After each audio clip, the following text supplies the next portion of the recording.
Boa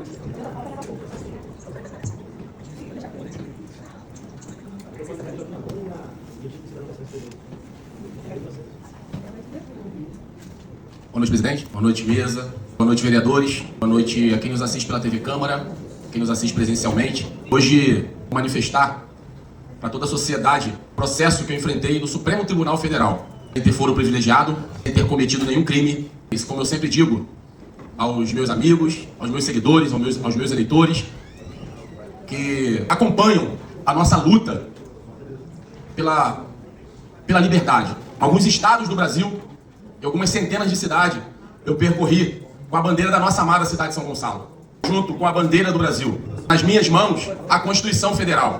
Senhor presidente, demais colegas, povo de São Gonçalo, do estado do Rio de Janeiro, da nossa amada nação. Hoje, dia 9 de dezembro de 2025, completam-se 53 dias que estou proibido de me manifestar nas redes sociais. E se os senhores me perguntarem quando poderei retornar a usá-las, a resposta será um grande ponto de interrogação.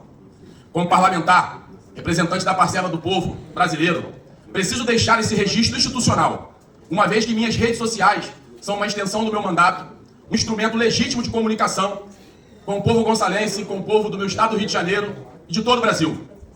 E qual foi o motivo da proibição? A democracia.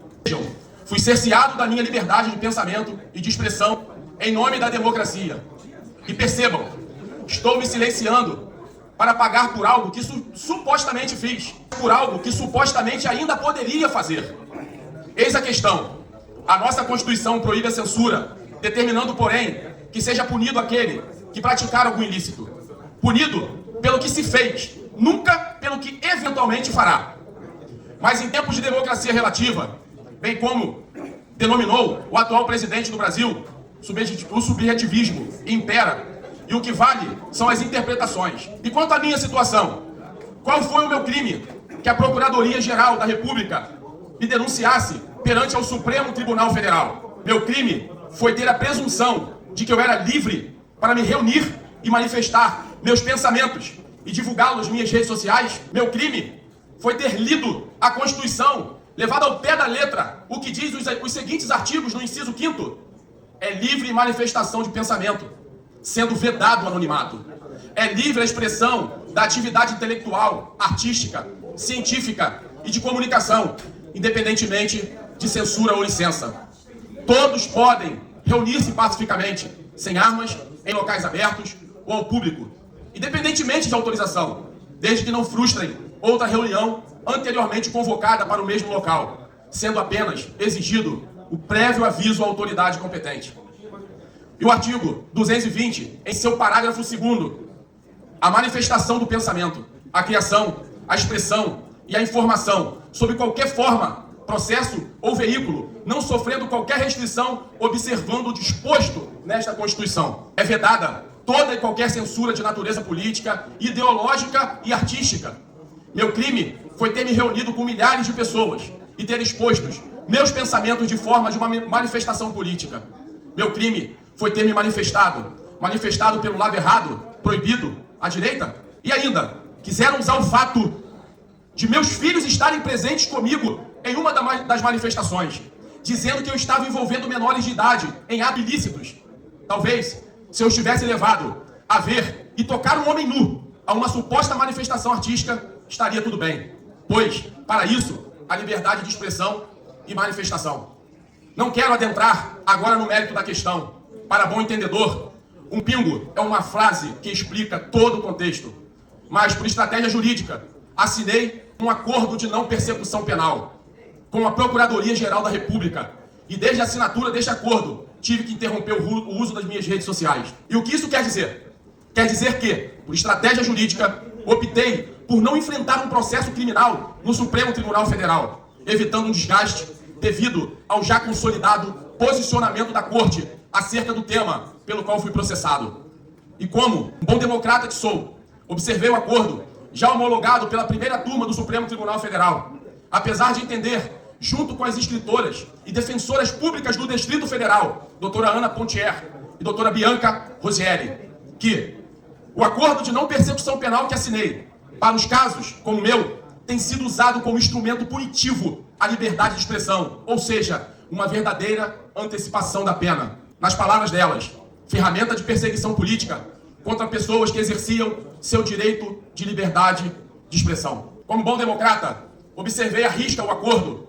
Como bom cristão, orarei a Deus, rogando aos altos céus que dê sabedoria às autoridades, chamando-as à consciência da sua real missão aqui na Terra: refrear o verdadeiro mal, lutar contra a violência, proporcionar a paz e a segurança social ao nosso povo tão sofrido brasileiro. Então, respondo a pergunta: quando voltarei a usar minhas redes sociais? Juridicamente falando, quando eu cumprir todas as cláusulas do acordo e for declarada a extinção da punibilidade pelo Supremo Tribunal Federal. E quando isso se dará, a dúvida permanece. Espero que muito em breve. Indo para o final, quero frisar a necessidade de pacificação. Quando um limite é ultrapassado, ele não é mais um limite. Já temos visto diversas reportagens no Globo, na Folha, no Estadão, em toda a grande mídia, assumindo que ocorreram excessos e que a autocontenção jurisdicional é necessária. O receio de que a continuidade dos excessos atinjam aqueles que os apoiaram é real e deve ser o mesmo se preocupar. E digo isso não por questão de lado, mas por uma questão de princípio. E como democrata, tenho a obrigação de defender princípios, seja lá quem for o beneficiado.